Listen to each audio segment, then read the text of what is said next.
Millions of tons of hazardous materials are transported by trucks, trains, planes, ships, and pipelines to facilities throughout the country every day. While this is essential to keep our economy running, over the years, terrorist incidents have taught us that we need to protect ourselves from any potential for attack. And hazardous materials can be, and have been, used as weapons. In this program, we'll discuss how the hazmat regulations established by the Department of Transportation can prevent dangerous substances from falling into the wrong hands when they are being handled or transported. We'll examine what security risks exist while handling and transporting hazardous materials, how to recognize and eliminate potential security threats, and what actions you should take during a security breach or attack on your facility.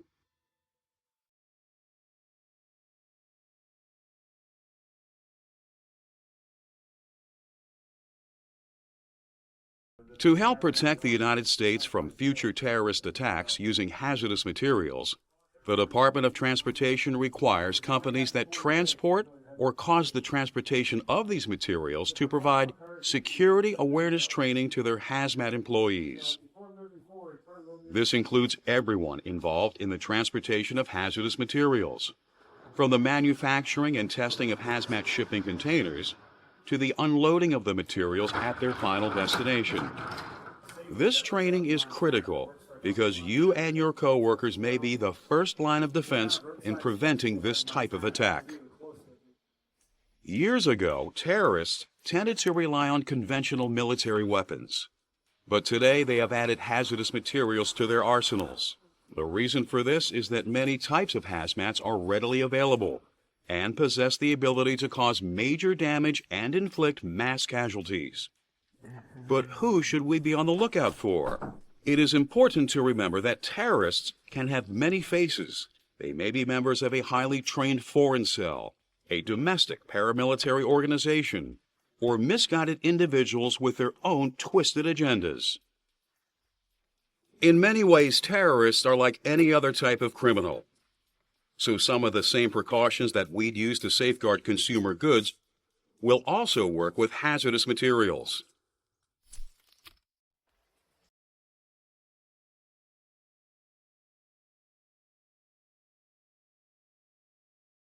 Since internal threats can often be the most dangerous, effective security requires an examination of a facility from the inside out. A misguided worker can pose an extremely serious threat. Employees have knowledge of their facility's layout and security procedures, and may even have access to sensitive areas. Internal security is an ongoing process that starts with background checks being performed before an employee is hired. Typical internal security measures also include conducting spot checks of personal vehicles and lockers, having visitors show identification and sign in, and accompanying visitors while they are at the facility. If your facility uses other companies to transport hazardous materials, the security measures that they have in place should also be checked regularly. You have to be aware of the potential for unintentional security breaches as well. They can frequently provide terrorists with information that is useful to their plots. Terrorists can intercept emails, so confidential information shouldn't be sent over any computer network, hardwired or wireless, unless the message has been encrypted first. Files that detail your company's security measures should only be stored on computers that are protected by firewalls. You shouldn't discuss sensitive information on smart or cell phones, tablets, or other wireless devices either, because it's possible for a terrorist to intercept those signals and eavesdrop on your conversation electronically. Avoid discussing security measures via text messages or on social media sites as well. And never discuss the hazardous materials that are handled at your facility or your facility's security measures in public. You never know who might be listening.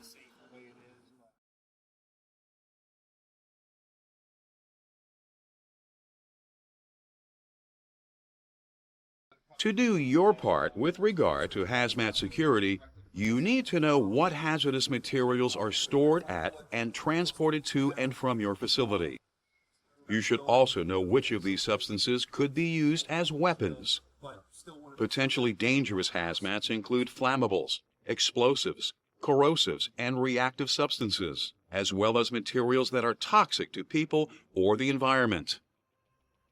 If your company handles biological materials or infectious waste, you will also need to determine if these substances could be weaponized. The DOT Emergency Response Guidebook is an invaluable resource regarding the characteristics and hazards of all these materials. Refer to the green section of the guide to learn what types of damage one of these substances could do. Once you recognize which hazardous materials in your facility could be targeted by terrorists, the next thing to look at is how a security breach or attack could be made. Protecting a facility from terrorism is much easier than protecting individual hazmat shipments. Barriers like fencing and deterrents such as bright lights, security cameras, and alarm systems can do a lot to prevent unauthorized access. If possible, entry to a facility should be through a single, well-guarded access way. Parking for visitors should be located well away from hazardous material storage areas. Of course, barriers and other deterrents are useless if someone leaves a gate open or fails to set an alarm. To keep unauthorized people out of the facility, employees should always follow good security practices. In addition to controlling access to a facility, the hazardous materials that are on site must be secured as well. All hazardous materials should be locked in storage rooms, fenced-in areas, or separate high-security buildings. Valves on tanks and storage vats should be secured as well. Using a sign-out system for keys to restricted areas and performing frequent inspections to make sure that no one has tampered with locks or other security equipment can also help to keep everything safe and sound.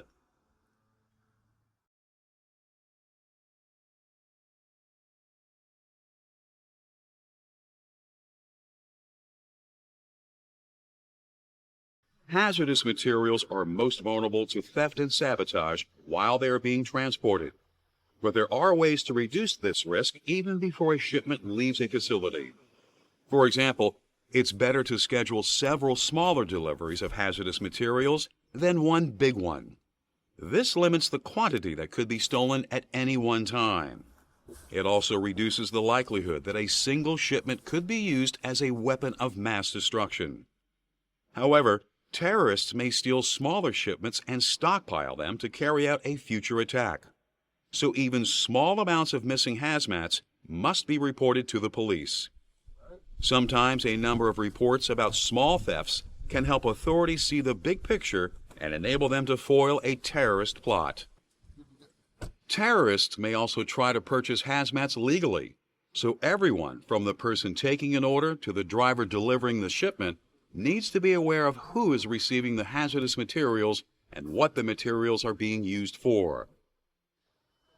Pay special attention to new customers. It's a warning sign if they lack knowledge about the proper use of a material, refuse to sign for a shipment or to show a photo ID, or offer cash payment or a bribe to obtain delivery of a shipment. Also watch out for deliveries to unusual locations, last-minute shipments that require rush processing, and apparent stockpiles of other hazmat shipments, particularly when the materials that have been gathered are not normally used together. If there are any concerns that someone may use hazardous materials to carry out an attack, contact law enforcement personnel immediately. Before leaving a facility, drivers should perform a pre-trip inspection to make sure that everything is secure. Trailer doors should be locked to prevent the theft or sabotage of the hazardous materials they are transporting. It's also a good idea to use security seals on truck doors so that it's easy to see if anybody has tried to tamper with the load. Hazardous materials that are transported in a vehicle with an open bed should be physically secured.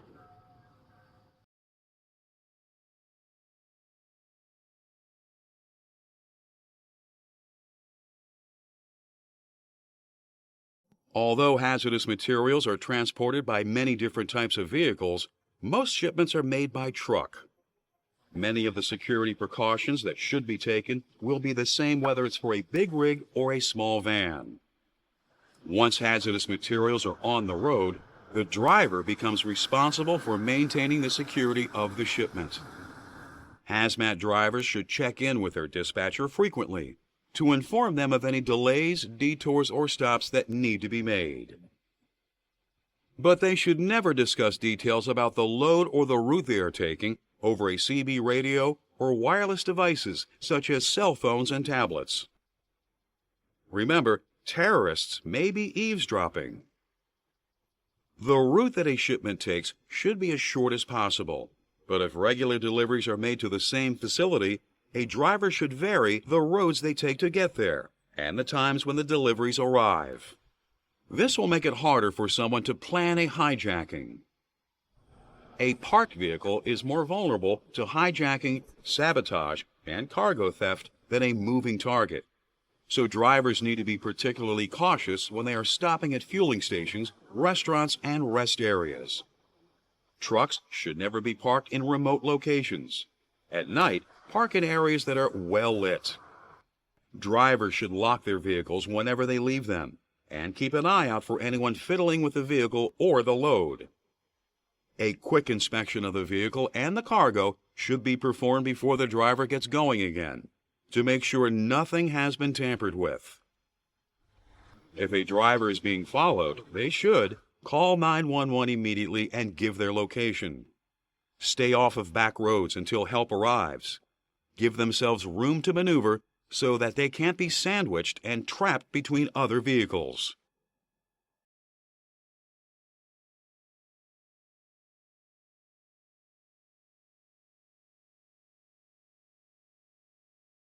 Once hazardous materials arrive at their destination, the workers unloading them are responsible for making sure that the shipment is not a threat to their facility.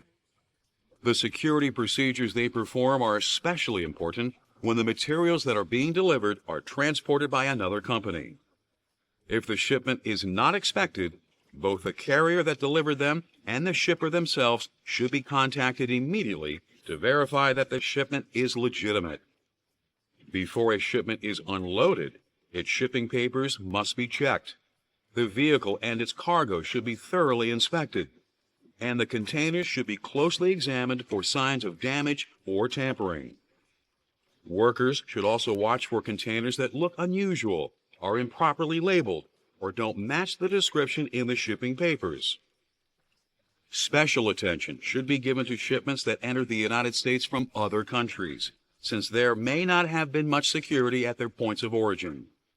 If a container is questionable or damaged in any way, it should be refused. Report any evidence of tampering or theft to management so that they can contact law enforcement. Warehouse doors should be closed immediately after a shipment has been unloaded.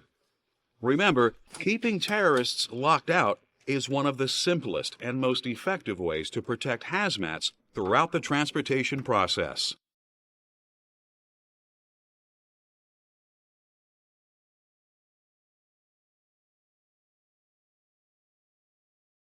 As we've seen, we can help disarm terrorists and prevent destruction and loss of life by following good security practices when handling and transporting hazardous materials. Let's review. Be aware of any hazmats that your company stores, handles, or transports. Make sure that hazardous materials are secured at all times. Inspect all incoming hazmats and refuse any suspicious or damaged containers. Plan deliveries to minimize opportunities for theft, hijacking, or sabotage. Never discuss your company's security procedures or the hazardous materials that you handle in public, via wireless devices, or over unsecured networks. The next time they strike, terrorists could try to use hazardous materials against us. But by understanding the threat, following hazmat security procedures, and reporting suspicious situations, you can help to protect yourself, your coworkers, and everyone in the community from an attack.